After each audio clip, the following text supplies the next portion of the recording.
Hola, ¿qué tal? Espero que estén bien. Vamos a continuar con la lectura de la obra de Sigmund Freud. Estamos en Psicopatología de la vida cotidiana. Este es el capítulo 3, diría de forma más clara, la segunda parte de la lectura del capítulo 3. Este capítulo 3 tiene por título Olvido de nombres y frases. En la primera parte de esta lectura habíamos estado escuchando algunos ejemplos de cómo se produce el olvido, por supuesto, de nombres y frases en determinadas circunstancias. Ajá. Ya había hecho un comentario en la primera parte de este capítulo, en la primera parte de la lectura, sobre el sentido del título, ¿no? Y también sobre el sentido del título del ensayo o del libro que estamos estudiando, Psicopatología de la vida cotidiana. En esta, digamos, continuación, voy a abordar el texto desde la página número 38 y a compartir de nuevo con ustedes el último párrafo que había leído. A ver, un segundo, creo que no es la página 38. Si mal no recuerdo, ya habíamos terminado. No, no es verdad. Siguen más ejemplos.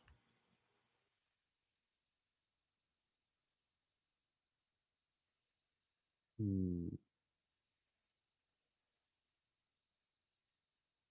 Recuerdo perfectamente estas palabras. Permítame un segundo. Castro Giovanni, Castelvetrano o veterano. Sí, eso ahí fue, recuerdo exactamente que fue donde nos quedamos. Además, entonces, hasta el momento hemos leído 11 ejemplos de olvidos de nombres y de frases. Este último párrafo que había leído dice, además de sus motivos, también merece nuestro interés el mecanismo del olvido de nombres. Nota número 27. Este párrafo y los ejemplos del 12 al 17, inclusive hasta la página 44, fueron agregados en 1917. Continúa el texto. En una gran serie de casos no se olvida un nombre porque él mismo convoque aquellos motivos, sino porque en razón de una homofonía y una semejanza acústica, rosa con o, rosa contra rosa otro contra el cual los motivos se dirigen. Es decir, no es que queramos olvidar ese nombre en particular, sino es que olvidamos ese nombre porque se asocia inmediatamente por homofonía, que quiere decir suenan muy parecido este nombre con el otro nombre que queremos evocar y el otro nombre que justamente provoca una reacción emocional dentro de quien lo olvida. Eh, Continúa el texto. Como se comprende, tal aminoramiento de las condiciones facilita extraordinariamente la producción del fenómeno. Así en los ejemplos que siguen.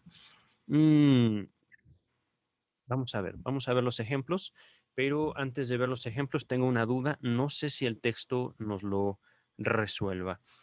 Ciertamente, de acuerdo, digamos, al contexto histórico del texto, estamos hablando de un texto de 1901, un año después de la publicación la interpretación de los sueños.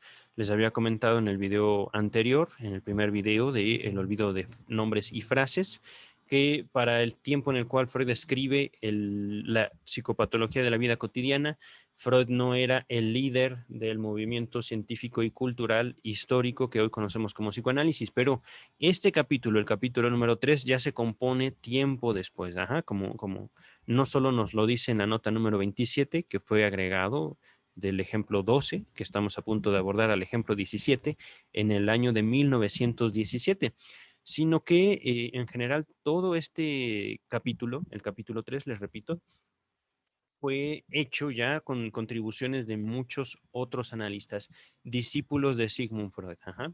Gente que fue acercándose a él, la mayoría médicos, con el objetivo de poner a prueba las ideas, comprobar que realmente era lo que ocurría conforme Sigmund Freud había planteado en la interpretación de los sueños. Y este comentario también, antes de abordar el ejemplo número 12, es justamente para señalar que el texto de psicopatología de la vida cotidiana nos enseña cómo las tesis que propone Sigmund Freud para el fenómeno de los sueños se extienden más allá, digámoslo así, a, voy a poner el título del texto con otras palabras, a aquellos fenómenos, digámoslo así, entre comillas, patológicos que ocurren o tienen lugar en la vida cotidiana, en la vida normal, en la vida despierta. Ajá. Pero bueno, el ejemplo número 12 dice lo que sigue, informado por el doctor Edward Hitchman. Antes de continuar, aquí viene la nota número 28. Este caso fue registrado por Hitchman en 1913. Lo que sigue ya es el ejemplo. El señor N quiere indicar a alguien la firma, entre paréntesis vienesa, es un paréntesis de, perdón, del traductor. Repito, quiere indicar a alguien la firma vienesa de librería Hilhofer y Ranchburg. Debe ser Hilhofer and Ranchburg. No sé, aquí hay una letra, literalmente es como una E mayúscula, pero está como adornada. No sé cómo leerla. Supongo que es un I, pero me parece que es un I que viene del alemán. Ajá. Es como leer en inglés and. Ajá. El and es como un garabato, no sé cómo describirlo. Continúa el texto. Piensa y piensa, y solo se le ocurre el nombre de Ranchburg. No obstante, suele serle muy familiar esta firma. Hablando de la firma, firma, podríamos entenderlo también. Yo pensé en un autógrafo, por decirlo así, pero más bien se refiere como a una casa eh, editorial, como una casa de libros, como podríamos entenderlo así, como en México al día de hoy podrían ser librería Gandhi, podrían ser librería Porrúa, podrían ser librería eh, Alebrije, que ahorita últimamente los he conocido y he estado yendo a ferias de libro con ellos a presentar mi libro, pero bueno. Entonces, regresando al texto, ¿no? Firma se refiere entonces a un grupo editorial, a una casa editorial de nombre Hilhofer y Rangeburg. Pero el señor N no puede recordar la frase, o perdón, el nombre Hilhofer. Continúa el texto. Ya de regreso a casa, ligeramente disgustado por esa causa, el asunto le parece de suficiente importancia como para preguntar a su hermano, que al parecer duerme ya, por la primera mitad del nombre. Él se la menciona sin vacilar. Tras ello, al señor N se le ocurre enseguida para Hilhofer la palabra Galhof.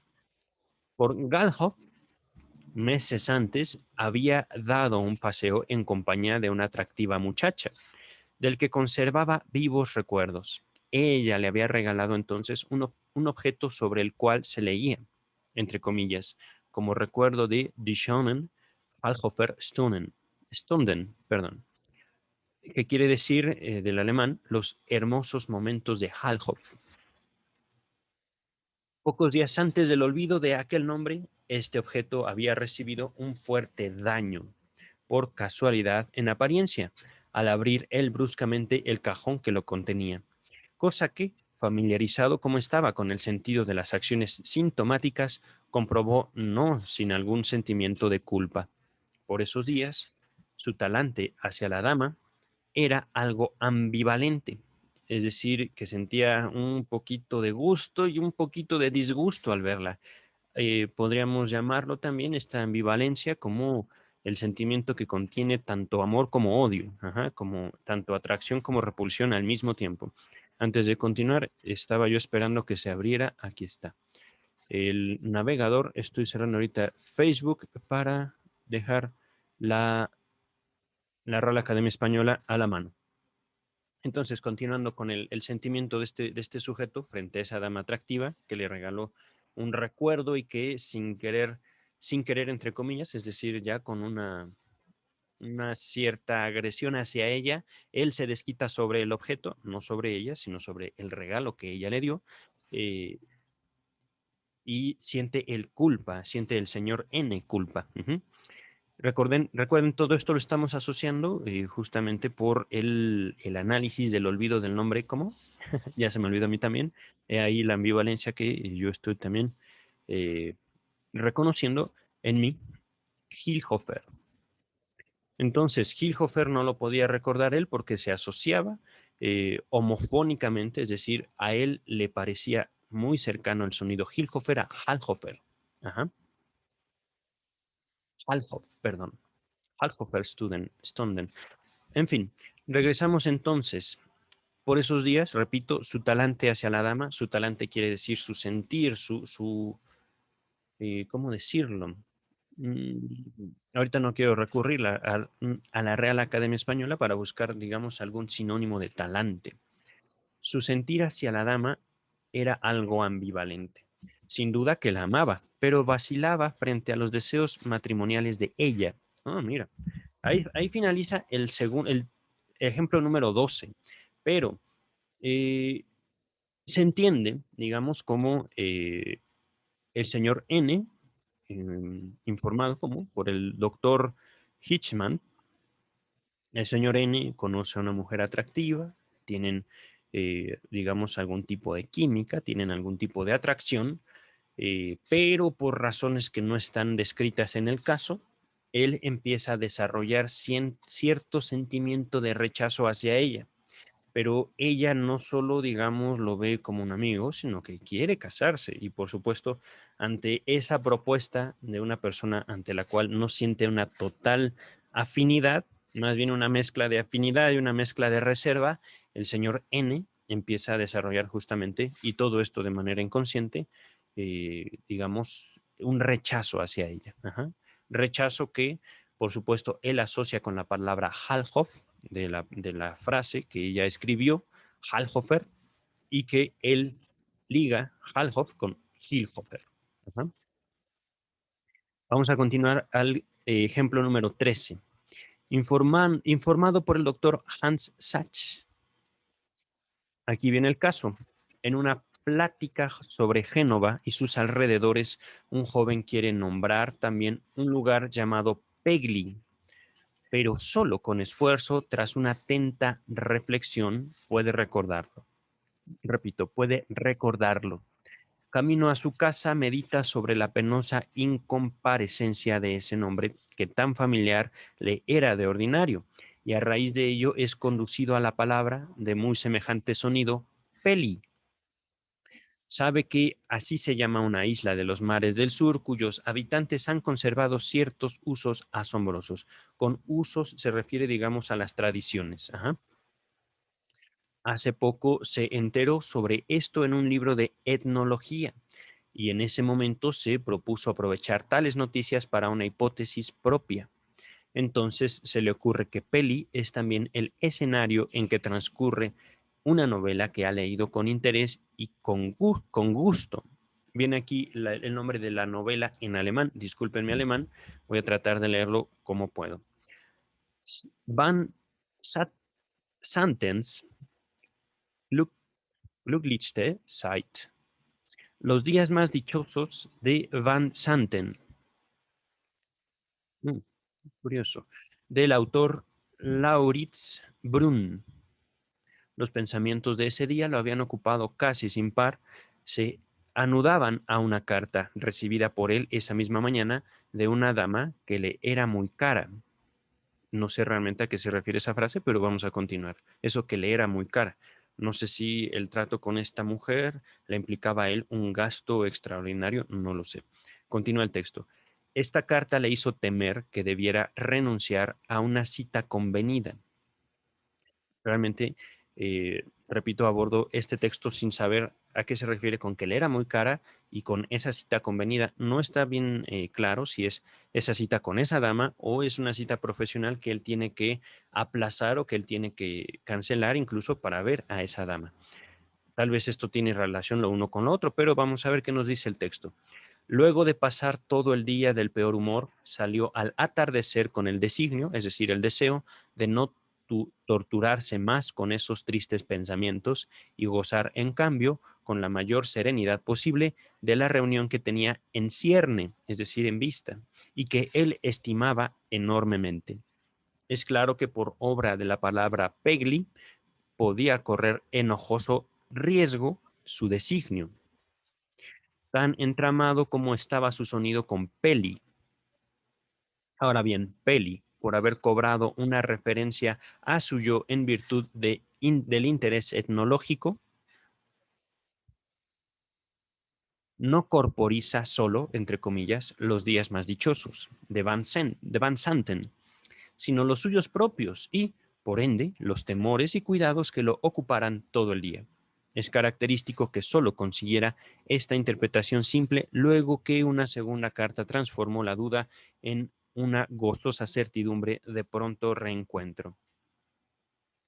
Eh, Encuentro el texto muy bello, pero por la misma belleza un poco difícil de comprender. Ajá. Quisiera retomar esto. Ahí finaliza el ejemplo. Hay un párrafo muy pequeño que viene después entre el ejemplo 13 y el 14, pero es claro, voy a repetir esto, que por obra de la palabra pegli, es decir, la palabra que él quiere evocar, la palabra que él quiere decir, pero que no encuentra. ¿Por qué? Porque está muy asociada por homofonía, repito, porque suena muy parecido a peli, pegli, peli. Él, por supuesto, asocia esta otra palabra, no pegli, sino peli, a un autor de un libro y, por supuesto, de que también un libro escenificado en donde él también lee un tratado etnológico. Eh, el libro que se llama Los días más dichosos en Peli. Por supuesto, que también le evocan oh, las costumbres de esta etnia en la isla llamada Peli. Ujú. Aquí, repito, es claro que por obra de la palabra Pegli podía correr enojoso riesgo su voluntad, le estoy cambiando aquí el texto, tan entramado como estaba su sonido con Peli, es decir, Pegli Peli, suenan muy parecido. Ahora bien, Peli, por haber cobrado referencia a su yo en virtud del interés etnológico, mmm, voy a poner esta frase en otras palabras. Ajá. Peli, la palabra peli para este sujeto, no para mí, sino para de quien nos está hablando el caso. La palabra peli tenía digámoslo así, una importancia para ese sujeto por su estudio en etnología.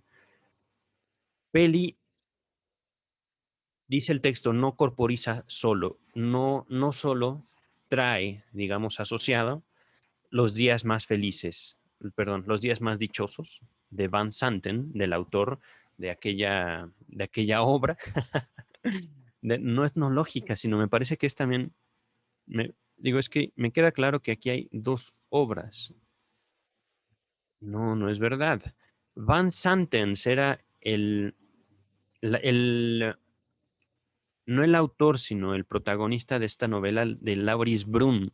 Aquí por eso justamente he tenido cierta dificultad. Entonces, Van Santen es eh, según entiendo el texto, es el personaje de una novela, Van Santen.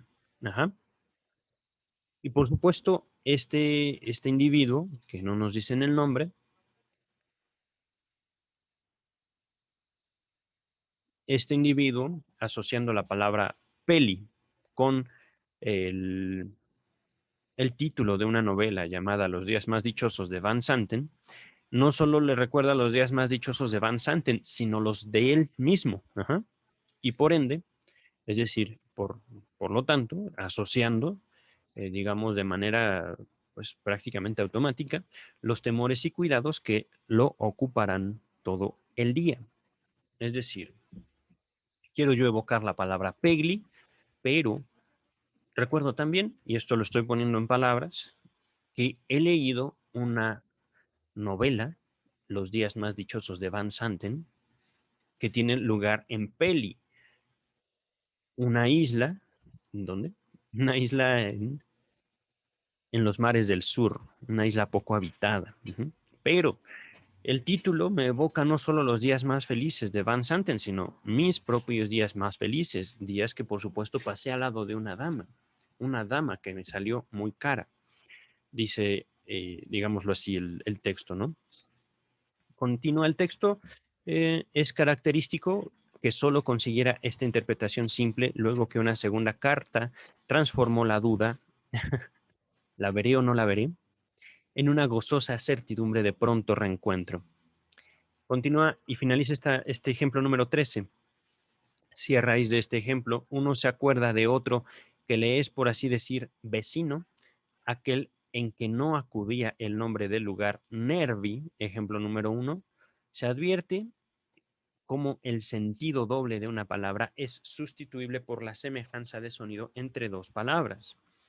Continúa el texto, el ejemplo número 14.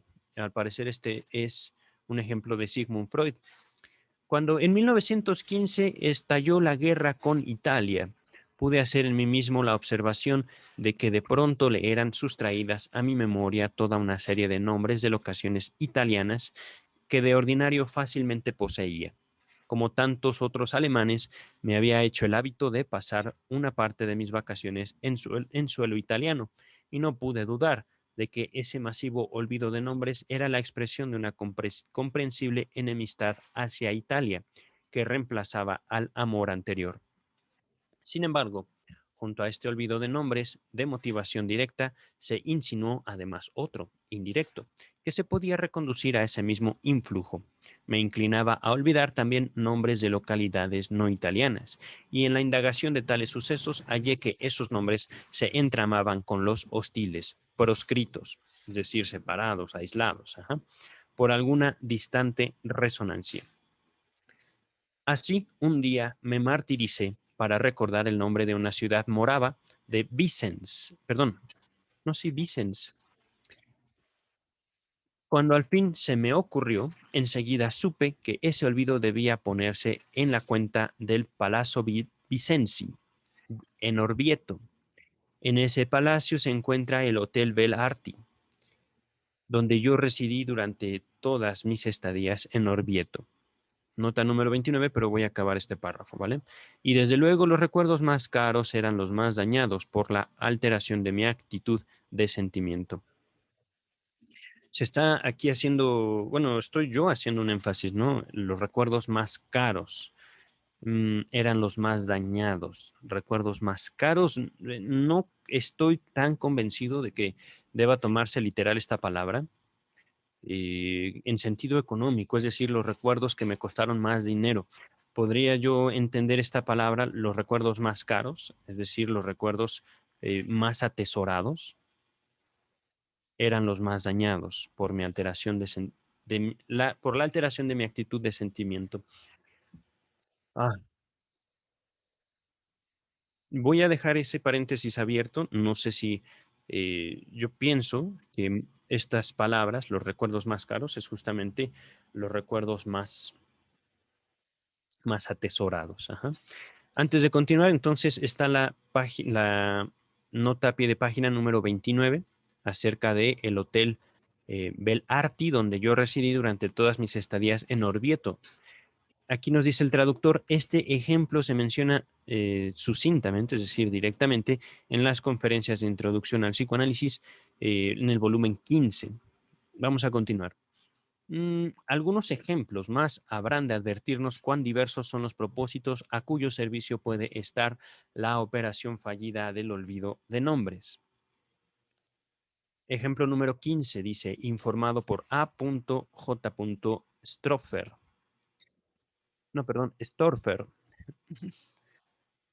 Aquí viene la nota 30 antes de entrar a el ejemplo. Storfer registró este ejemplo en 1914. Dice el ejemplo, una dama de Basilea se entera una mañana de que su amiga de juventud, Selma X, de Berlín, justamente en su viaje de bodas, acaba de llegar a Basilea. La amiga berlinesa pasará solo un día en esta ciudad y esta dama se apresura a llegarse al hotel, es decir, a ir al hotel donde estaba su amiga. Cuando las amigas se separan, convienen en reencontrarse después del mediodía y permanecer juntas hasta la partida de la berlinesa. Y a la tarde, nuestra dama olvida la cita. No conozco el determinismo de ese olvido, pero dada la situación, encuentro con una amiga de juventud recién casada, ahí el texto se destaca, son posibles muchas constelaciones típicas capaces de condicionar una inhibición a repetir el encuentro. Ah, Antes de continuar, esto pues digo, perdón, pero se entiende. Recordemos antes de continuar que una de las funciones que poco a poco hemos ido encontrando en esa palabra es que hay muchas cosas que yo asocio con los conceptos, ¿no? En esa palabra que Freud usa en su texto la interpretación de los sueños como un yo, algo dentro de nosotros que se niega a reconocer toda clase de emociones, toda clase de sentimientos. No se trata nada más de evitar la tristeza, sino también evitar la alegría. Y aquí es donde justamente se empieza a entrever en este ejemplo.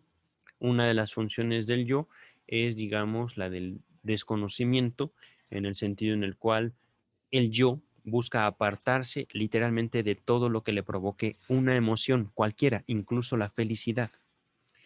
Eh, Vamos a continuar, ¿vale? Lo interesante en este caso es una operación fallida, se destaca, adicional, que constituye una garantía inconsciente de la primera. Voy a repetirlo, ¿vale? Lo interesante en este caso es una operación fallida adicional, que constituye una garantía inconsciente de la primera. En el momento en que debía reencontrarse con la amiga de Berlín, nuestra dama se hallaba en cierta reunión en otro sitio. La conversación recayó sobre el reciente casamiento de la cantante de ópera vienesa Kurz, así se llamaba la cantante, Kurz, Kurz. Antes de continuar, aquí viene la nota 31 a pie de página. Nos dice el texto, el traductor, que Kurz era una soprano célebre por sus coloraturas entre comillas. Coloraturas quiere decir, digamos, y esto es un término musical, los colores de la voz, las formas en las cuales la voz puede pintar. Estoy aquí usando, digamos, una semejanza, una analogía del canto con la pintura. Ajá. Eh, Voces que nos transmiten ciertas emociones, voces que tienen cierta calidez, ciertas características que le dan calidez, que le dan incluso un ardor. Ajá. Ahorita yo podría pensar en la voz de Neil Armstrong, que es una voz rasposa, es una voz ronca. Ajá. Y eso es lo bello de la voz de Neil Armstrong, por ejemplo. Neil Armstrong, creo que sí era su nombre. Es un cantante muy popular de jazz. No recuerdo si era Neil Armstrong, ahorita lo podría buscar, pero vamos a continuar. Dice el texto, la dama de Basilea se manifestó de manera crítica. Aquí no sé por qué el texto incluye entre paréntesis un signo de admiración. No lo sé. Voy a repetir. La dama de Basilea se manifestó de manera crítica sobre ese matrimonio. Aquí se destaca la palabra matrimonio. Pero cuando quiso mencionar a la cantante, no le acudió. Para su máxima turbación, es decir, para su máxima molestia, el nombre de pila de la cantante. Y aquí también es importante, antes de continuar, se destacan las palabras nombre de pila, es decir, se olvidó el nombre, no el apellido, Kurz. El nombre no lo supo decir. Continúa el texto. Como es sabido, en el caso de apellidos monosilábicos, hay una especial tendencia a mencionarlos junto con el nombre de pila. La dama de Basilea se enojó mucho por su falta de memoria, Pues a la Kurz la había oído cantar a menudo y su nombre entero le era asaz familiar, es decir, es tan familiar como mi chocolate. Aquí está. Sin que nadie llegara a mencionar ese nombre que le pasaba de la memoria. La charla tomó otro giro. Ese mismo día, por la noche, nuestra dama se encuentra en una reunión en parte idéntica a la de la tarde. Por casualidad, vuelve a hablarse sobre el matrimonio de la cantante de Viena. Y la dama menciona sin dificultad alguna su nombre, Selma Kurz. Y al punto exclama, ahora me acuerdo, me he olvidado por completo que hoy a la tarde tenía una cita con mi amiga Selma. Mira, qué curioso. Una mirada al reloj le mostró que la amiga seguramente había partido ya de viaje. Qué cosas. Continúa el texto. Quizá no estemos todavía preparados para apreciar en todas sus dimensiones este magnífico ejemplo. Es más simple que el que sigue, en que no se olvidó un nombre, sino una palabra de lengua extranjera, a raíz de un motivo contenido dentro de la situación.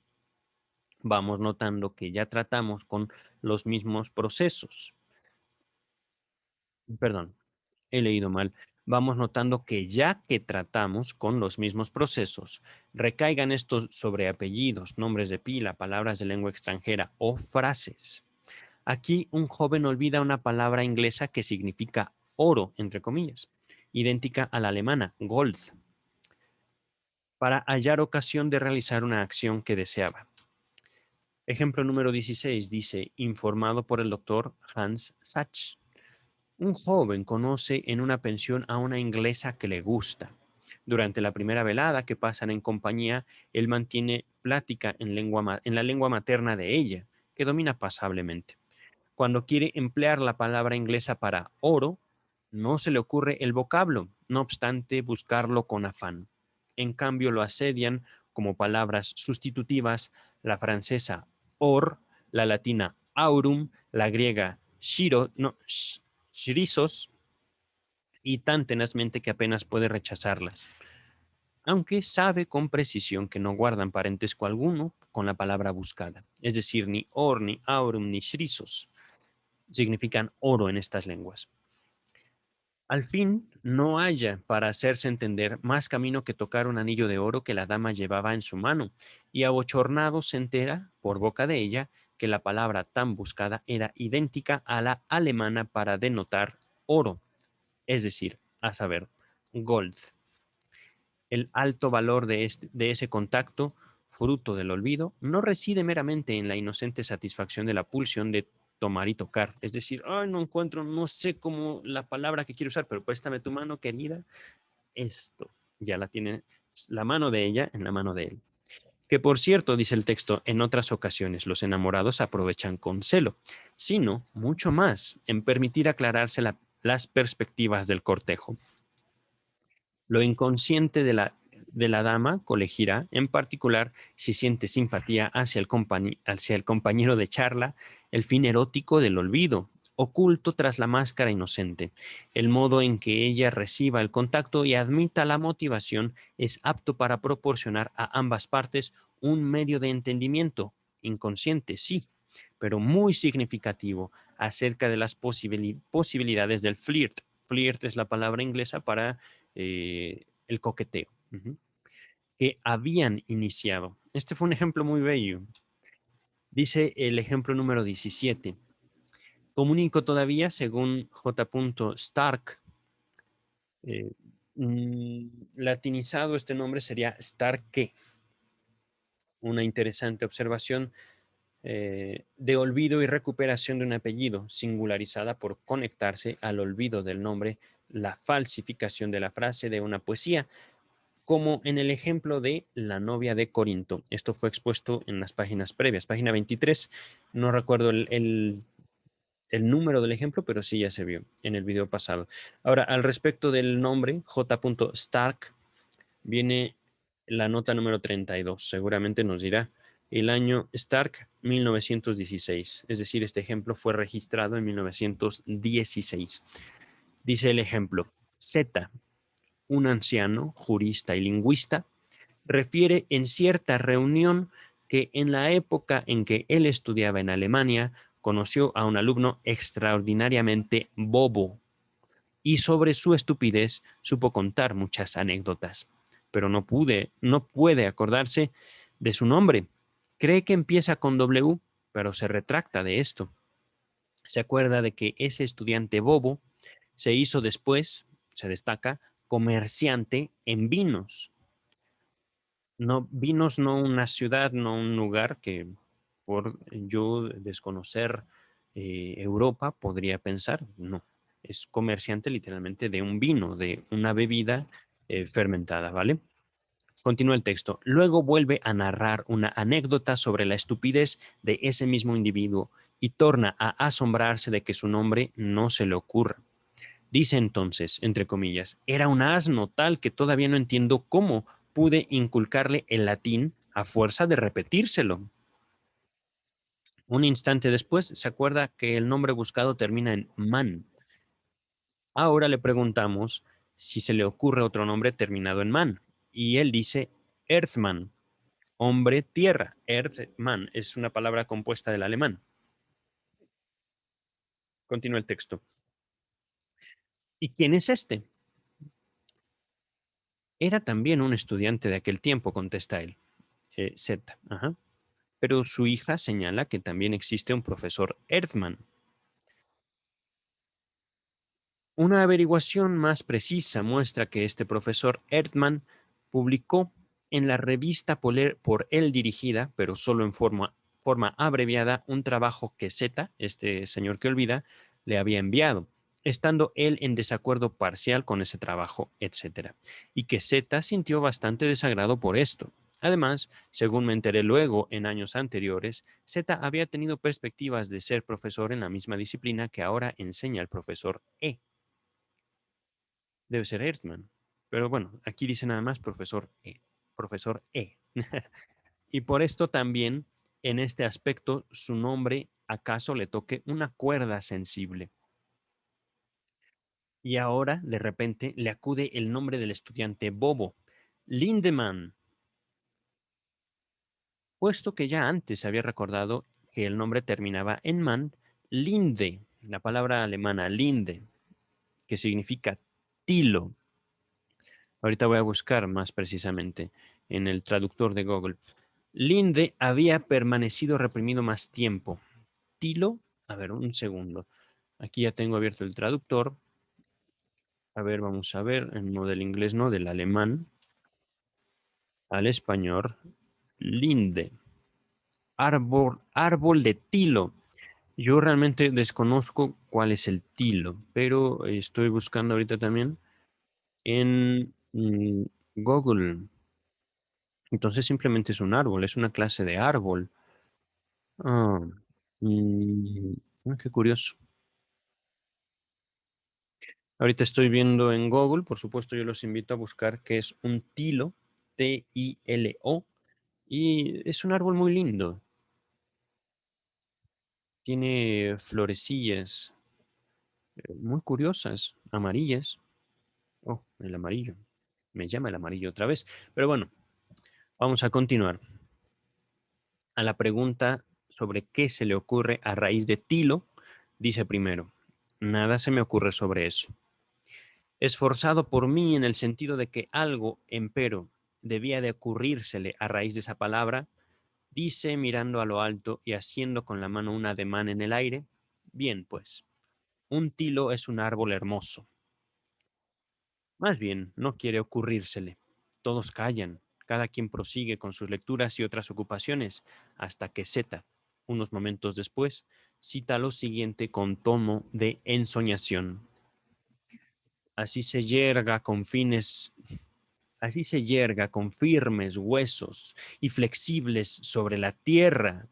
Apenas llegará con el tilo y el sarmiento a compararse.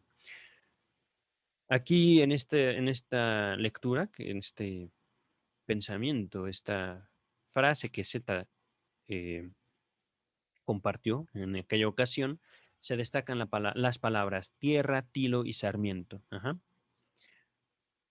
Prorrumpí yo en un grito de triunfo.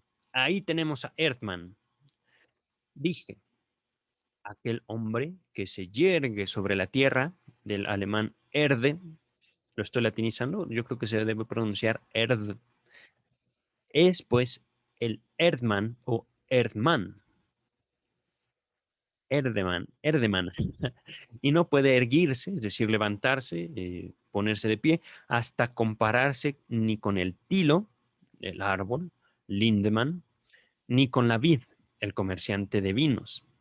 Con otras palabras, aquel Lindemann, el estudiante bobo que luego se hizo comerciante en vinos, era ya un asno, pero Erdmann es un asno todavía más grande. Ni siquiera puede compararse con Lindemann. Uf, ese es un análisis fortísimo.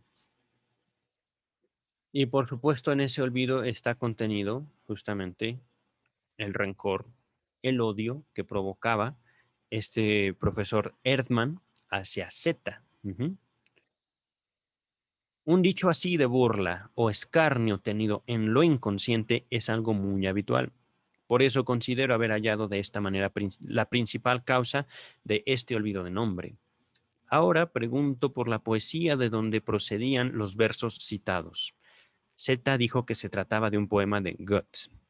Miren, este autor Goethe es muy, pero muy citado en la obra de Freud. Creía que empezaba así, que el hombre sea noble y compasivo y bueno. Y le parece que seguía así, y elévese a lo alto, que jueguen con él los vientos. Ah, eso es muy bello. Me prometo. Ahorita tengo en mi colección y lo estoy viendo desde acá, Dostoyevsky, Shakespeare. Ah, Cervantes, pero no tengo a Goethe. Tengo allá arriba a Nietzsche, tengo más de Cervantes, Bram Stoker, Lovecraft. Pero bueno, no tengo a Goethe. Voy a comprarme libros de Goethe. Continúa el texto. Al día siguiente busqué ese poema de Goethe y se lo mostré, pues el caso era aún más bonito, pero también más complicado de lo que al principio pareció. Inciso A. Los primeros versos citados por el anciano rezan en verdad. Así se yerga con firmes huesos y robustos puntos suspensivos. Aquí continúa el texto, es la continuación del análisis, viene la palabra destacada. Flexibles huesos era, por cierto, una construcción bastante extraña, pero no quiero entrar más a fondo en este detalle. Inciso B.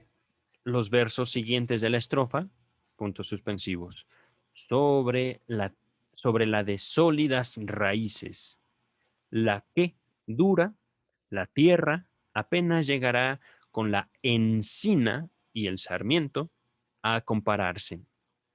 O sea que en todo el poema no aparece tilo alguno. En el cambio de encina por tilo solo sobrevino en su inconsciente para posibilitar el juego de palabras. Tierra, tilo, sarmiento. Inciso C. Este poema se titula Grenzen der Menschheit, límites de la humanidad. Oh, y compara la omnipotencia de los dioses y el ínfimo poder de los humanos. Ínfimo quiere decir minúsculo. Ajá. Empero el poema que empieza que el hombre sea noble y compasivo y bueno. Es otro que se lee más adelante. Se titula Das Glotschen. No, perdón, Das Gotikles. No sé cómo se lee esto.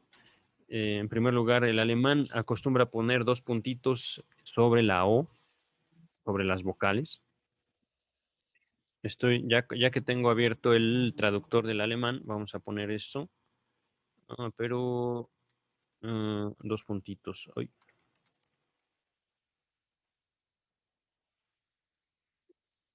vamos a ver si se escucha. Oh, me he equivocado. Un segundo.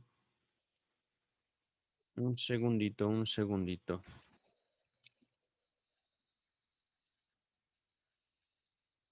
Sí se traduce como lo divino. Göttliche. Göttliche. Das Göttliche. Ok. Se lee entonces No sé por qué y cómo influyen estos dos puntitos sobre las vocales.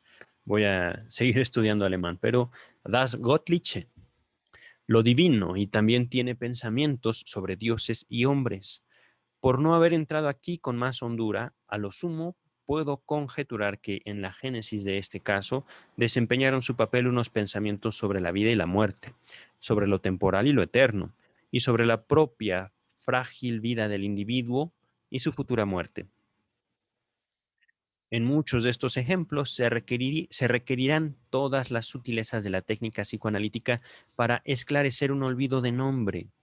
Quien desee conocer más sobre esta tarea puede consultar la comunicación de Ernest Jones, de Londres, quien ha sido traducida del inglés al alemán. Aquí hay dos notas a pie de página. Al primero, al respecto del el nombre, Ernest Jones. Por supuesto, cabe destacar, fue un alumno de Freud y su biógrafo oficial. Este caso, esta comunicación de Ernest Jones fue hecha en 1911 y la segunda nota a pie de página, la nota número 34, al respecto de la frase traducida del inglés al alemán, dice, este párrafo fue agregado en 1912 y el ejemplo 18 en 1920. Llegamos entonces al ejemplo número 18. Estamos en este momento en la página 45. Ya no estamos tan lejos de terminar, estamos a 2 páginas de terminar entonces. El ejemplo 18 nos dice, Ferenczi ha señalado que el olvido de nombres puede aparecer también como síntoma histérico. En tal caso, muestra un mecanismo muy diverso de aquel al que obedece la operación fallida. Una comunicación de él mismo nos mostrará cómo debe entenderse ese distingo. Ahora tengo en tratamiento, perdón, esa era la introducción del ejemplo 18. Inmediatamente comienza el ejemplo. Ahora tengo en tratamiento a una paciente, una señorita entrada en años, a quien se le pasan de la memoria los nombres más corrientes y por ella mejor conocidos, aunque en lo demás tiene buena memoria. Del análisis surge que mediante este síntoma quiere documentar su ignorancia. Poner esta de relieve de una manera demostrativa es, en verdad, un reproche contra los padres, que no le dieron instrucción superior. También su martirizadora compulsión de limpiar, entre comillas y paréntesis, neurosis del ama de casa. Brota en parte de la misma fuente, quiere decir aproximadamente esto, entre comillas. Han hecho de mí una sirvienta. Antes de continuar, por supuesto, recordemos, y si mal no recuerdo, Ferenczi era un discípulo de Freud, pero no recuerdo si Ferenczi, por supuesto, psicoanalista, era médico. ¿Por qué es importante esto? Estoy ahorita buscando Ferenczi. Médico, efectivamente, psicoanalista húngaro. Ujú. ¿Por qué es importante esto? Por esta frase, neurosis del ama de casa. Hago esta observación justamente por el contexto y la lectura que estoy haciendo de la obra de Freud. Esta observación la hago por mi preparación en psicología, mi contacto tanto con pacientes como profesionales, tanto de la medicina, psiquiatría, psicología y por supuesto psicoanalistas, ¿no? La observación que había hecho justamente en el video pasado sobre eh, la cuestión o el papel que se adquiere en el concepto, en la práctica de la psiquiatría, o que gira alrededor del concepto de salud mental. Voy a ponerlo de otra forma, este planteamiento y esta observación que estoy haciendo. Ferenczi, en la comunicación de esta paciente, tiene la necesidad como médico de usar las palabras neurosis del ama de casa para decir de otra forma, ese es el punto, martirizadora compulsión de limpiar. Tengo una necesidad de limpiarlo todo, lo estoy poniendo en palabras, tengo una necesidad de limpiarlo todo y una necesidad que a mí me molesta. Ajá. Es, digamos, como se puede entender, esta martirizadora compulsión de limpiar, que Ferenczi traduce para su maestro neurosis del ama de casa. ¿Por qué hago esta observación? en mi propia elaboración del psicoanálisis, en mi propia lectura que estoy haciendo de Freud, yo destaco, digamos, la historia que tiene tanto Freud como su movimiento, el psicoanálisis, con este concepto psiquiátrico de salud mental.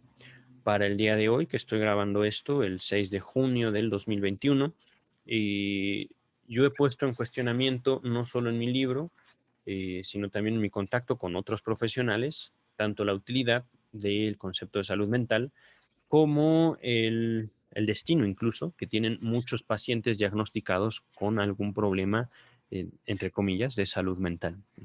Un problema de enfermedad mental, que también podemos llamarlo así. Uno de mis cuestionamientos, que yo también he compartido con mis maestros incluso, es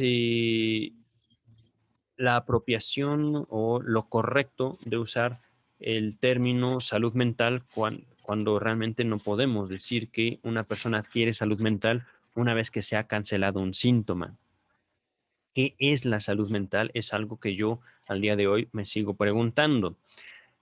Podríamos decir que enfermedad es justamente molestia, ¿no? Y esto es conveniente también nombrarlo al momento de estudiar entre el texto psicopatología de la vida cotidiana, que en otras palabras quiere decir cuando estamos enfermos que no nos damos cuenta en la vida normal.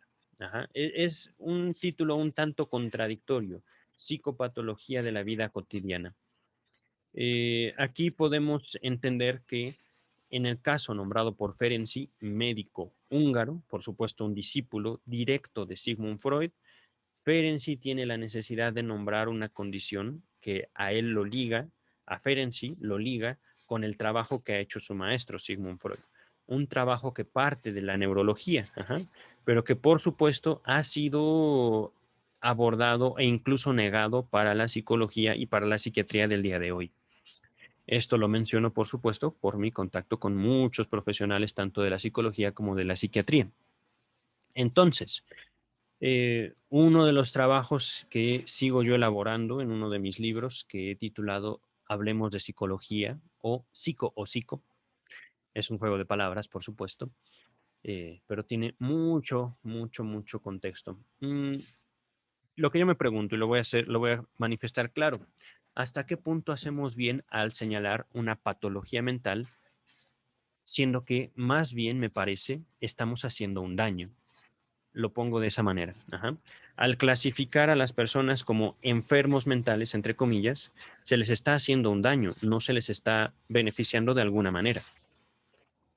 Eso es, digamos, algo que yo sigo trabajando, que yo sigo elaborando, yo sigo presentando entre colegas, entre gente que se dedica a la psiquiatría, médicos, etcétera. Con todo esto, por supuesto, no quiero decir que no haya locura, en el sentido en el cual no podamos nosotros relacionarnos con nosotros mismos de manera dolorosa. No quiero decir que no haya sufrimiento, simplemente yo pongo en entredicho la función de las categorías psiquiátricas y en este caso también psicoanalíticas. Ajá. Esto, por supuesto, es un trabajo que sigo todavía elaborando. Me queda mucho trabajo por hacer, pero por supuesto también este tipo de pequeños detalles de la obra de Freud me pueden dar paso a presentar mi elaboración. Digo, es algo, digamos, que yo considero importante por lo que estamos haciendo con nosotros mismos al final. Por un lado, es cierto que, digámoslo así, las excentricidades, las peculiaridades de un individuo o incluso de las masas van a seguir siendo tema de conversación. Ujú. Podemos nosotros como personas, no profesionales, como personas, digamos, que conviven entre otras personas, señalar a otra persona con el calificativo de loco o loca para relacionarnos con él o con ella. Ajá. Eso no lo vamos a cancelar jamás. Pero eso de loco, cuando trata de abrazarse, digamos, desde un ambiente académico, hace que estas etiquetas que nosotros como profesionales entendemos como patologías, terminen siendo literalmente formas en las cuales los individuos, digamos, como más libres menos comprometidos con la disciplina, psicología, psiquiatría, psicoanálisis, la que ustedes manden, se tomen el derecho para atacar a otras personas. O por supuesto, hagan que un diagnóstico emitido por un profesional pese de tal manera que termine aplastando a un sujeto, hombre o mujer o niño, que es lo que también me preocupa, ¿no? Algo que he visto, por ejemplo, en casos diagnosticados con trastorno de déficit de atención con hiperactividad. Niños que literalmente son tratados como locos por sus papás, por sus tíos, por sus maestros, etcétera, etcétera, etcétera. Y como estás loco, te tengo que dar pastilla. ¿Por qué? Porque él dijo que tienes TDA, trastorno, TDAH. No quiero yo usar las, ¿cómo se llaman? Las siglas. Ajá. Trastorno de déficit de atención con hiperactividad. Si ese diagnóstico es impuesto a un niño, a una niña, el destino de ese niño o de esa niña es tomar medicamentos básicamente de por vida, básicamente. Cosa que por supuesto termina eh, con fortísimos para esos niños. Pero bueno, basta ya de mi comentario. Continuamos con el texto. Dice, estamos entonces en la página 45. Estábamos abordando el caso expuesto por Ferenczi de una muchacha, entre comillas, con una neurosis del ama de casa, del alma de la casa, miren. Es que ese es el punto también, ¿no? Eh, hay tradiciones que se imponen a los individuos. Podría comunicarnos, dice Freud. Antes de continuar, nota 35. Lo que sigue hasta la mitad de la página siguiente data de 1907 y esto es también una observación importante. Este capítulo en particular de psicopatología de la vida cotidiana es como un collage, como un rompecabezas que Freud fue armando con el tiempo. Sería importante, y lo dejo para otro momento, para en el cual yo pueda escucharme a mí mismo a través de YouTube, la magia de la tecnología. ¿Por qué se ordena así? Tas, tas, tas, tas, tas, tas, tas, tas, tas, tas, tas, tas, tas, tas. Aquí está, capítulo 3 de psicopatología de la vida cotidiana. Entonces, retomando el texto, podría multiplicar los ejemplos de olvido de nombres y llevar mucho más adelante su examen si no fuera porque quiero evitar el emplear aquí, al comienzo, casi todos los puntos de vista que corresponden a temas posteriores. No obstante, tengo derecho a resumir en algunas frases los resultados de análisis, perdón, de los análisis que acabo de comunicar. El mecanismo del olvido de nombres, más correctamente, de pasársele a uno algo de la memoria, olvido temporario, consiste en que la reproducción intentada del nombre es perturbada por una secuencia de pensamientos ajena y no consciente por el momento. Repito, y no consciente quiere decir de la cual no nos damos cuenta en ese momento. Entre el nombre perturbado y el complejo perturbador hay un nexo preexistente o se lo ha establecido por caminos que parecen artificiosos mediante asociaciones superficiales, entre paréntesis, extrínsecas. Con extrínsecas se entiende entonces de un trabajo del cual no nos damos cuenta, ya hemos hecho alrededor de una sola palabra, ya sea un nombre o otra. Ajá. Una frase, por ejemplo.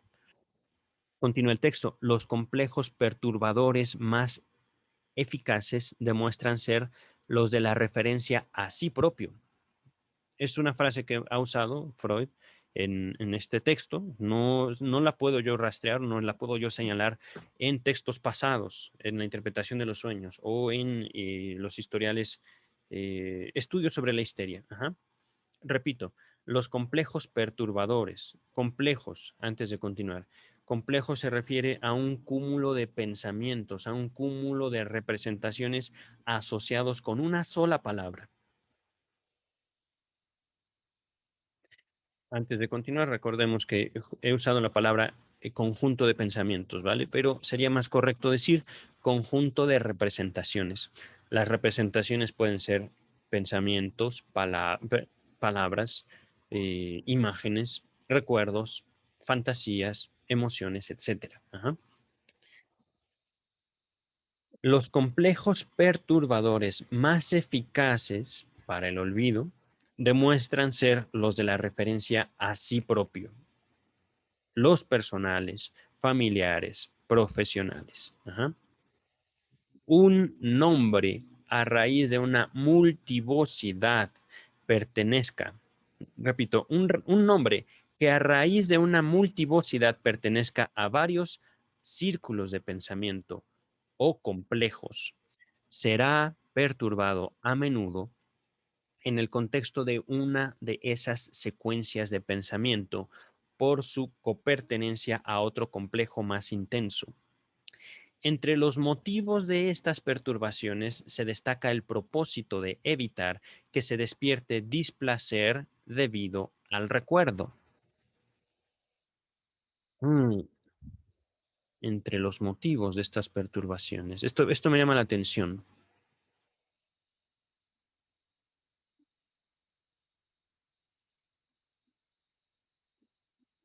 Ok, ok.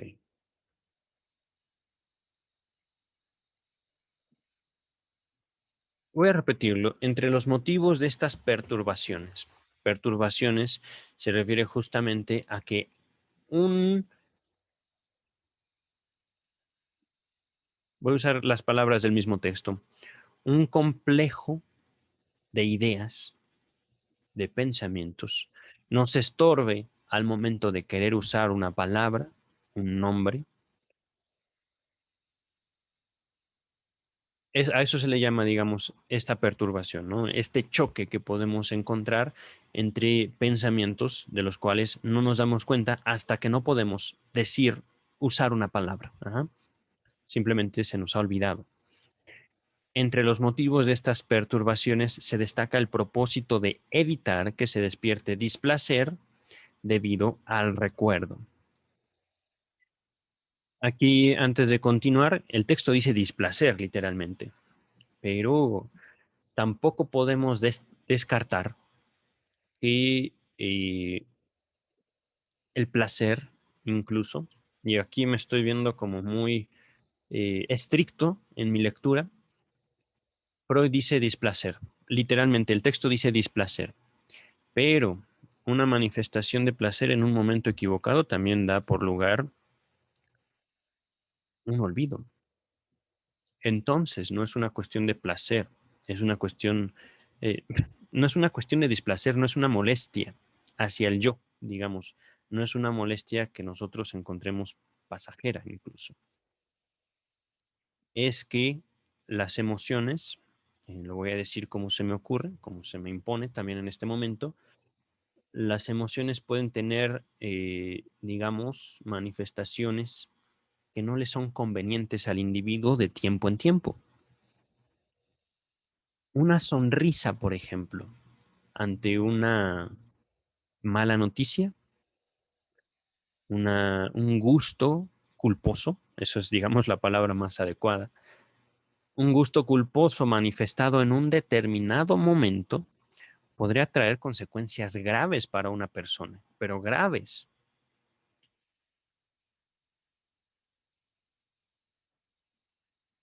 Este ejemplo, este comentario que les estoy haciendo tiene también que ver con un ejemplo del video pasado en el cual yo dije, ay caray, Ferenci, qué educado tienes tu inconsciente.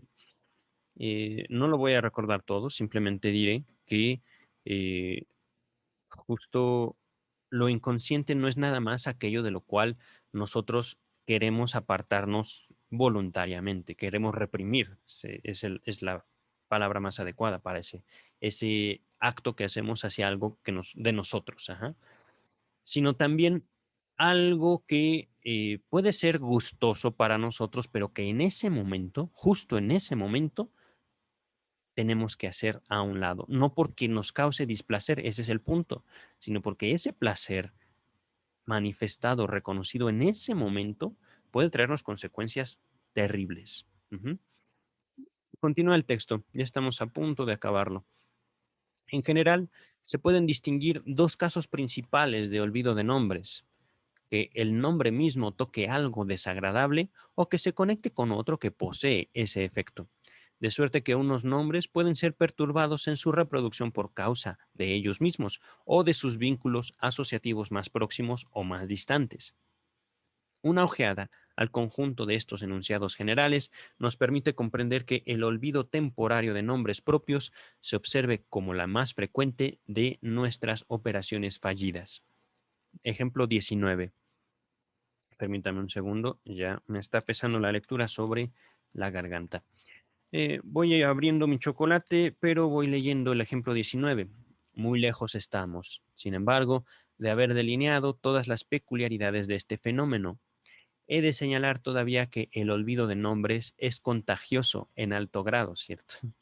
En una charla entre dos personas suele bastar que una manifieste haber olvidado este o este otro nombre para que también a la segunda se le pase de la memoria. Empero, toda vez que se trata de un olvido así inducido, el nombre olvidado adviene más fácilmente. Véase páginas 37 y 65. Nota número 36 nos dice, el resto de este capítulo, a excepción de su último párrafo, fue agregado en 1920. Ahorita estamos en la página 46. Continúa el texto. Este olvido, entre comillas, colectivo, en rigor, un fenómeno de la psicología de las masas o de masas, no ha sido sometido aún a indagación analítica para un solo caso, pero muy ilustrativo. T. Reich, o lo voy a latinizar, Reich, ha podido dar una buena explicación de este asombroso hecho. Reich en 1920, por supuesto, nota número 37. Ahora el ejemplo de Reich.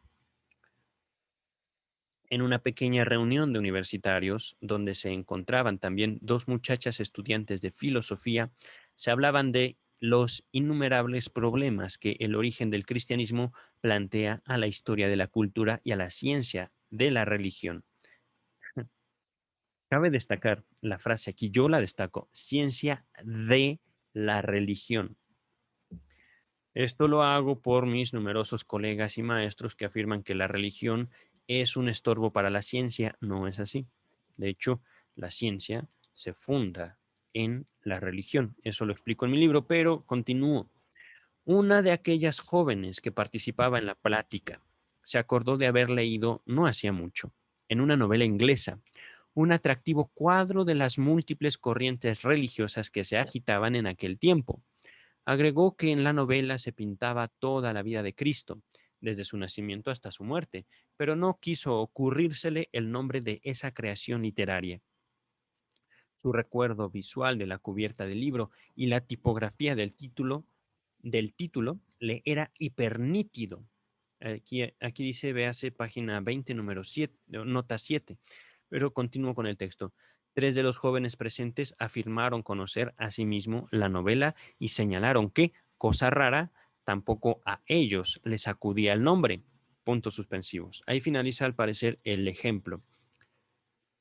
Me parece que lo que sigue es hecho es análisis de Freud, pero vamos a ver. Solo la joven se sometió al análisis para esclarecer ese olvido de nombre. El título del libro era Ben-Hur, de Lewis Wallace. Lewis Wallace. Sus ocurrencias sustitutivas fueron Ecce Homo, Homo Sum, Quo Vadis, esto entre comillas, y se destacan estos nombres, ¿vale? Ecce Homo me parece que es de Nietzsche. Quo Vadis, no me acuerdo de quién era. Homo Sum, realmente nunca lo había escuchado yo. Dice el texto, ella misma comprendió que había olvidado el nombre, entre comillas, porque contiene una expresión que ni yo ni ninguna otra muchacha emplearíamos de buen grado, sobre todo en una reunión de jóvenes. Hure, viene entre comillas, en alemán, puta, en español. Ajá, Hure.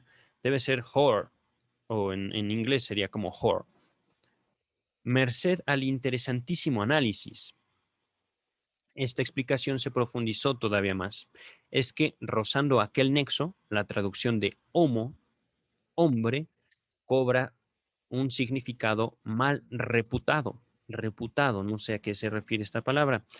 Eh, Tal vez aquí estoy yo jugando mucho de mi emoción, pero continúo. Y Reich concluye, la joven trata la palabra como si, declarando aquel sospechoso título ante unos hombres jóvenes, hubiera de confesar los deseos que ha rechazado como penosos y desacordes con su personalidad. En síntesis, inconscientemente equipara la declaración de Ben-Hur a una propuesta sexual y, de acuerdo con ello, su olvido corresponde a la defensa frente a una tentación inconsciente. Antes de continuar aquí, Ben-Hur trae un asterisco el nombre. Ben suena en alemán como bin. Ich bin quiere decir en español yo soy. Claro, entonces Ben, bin, a ver un segundo, un segundo. Ich bin,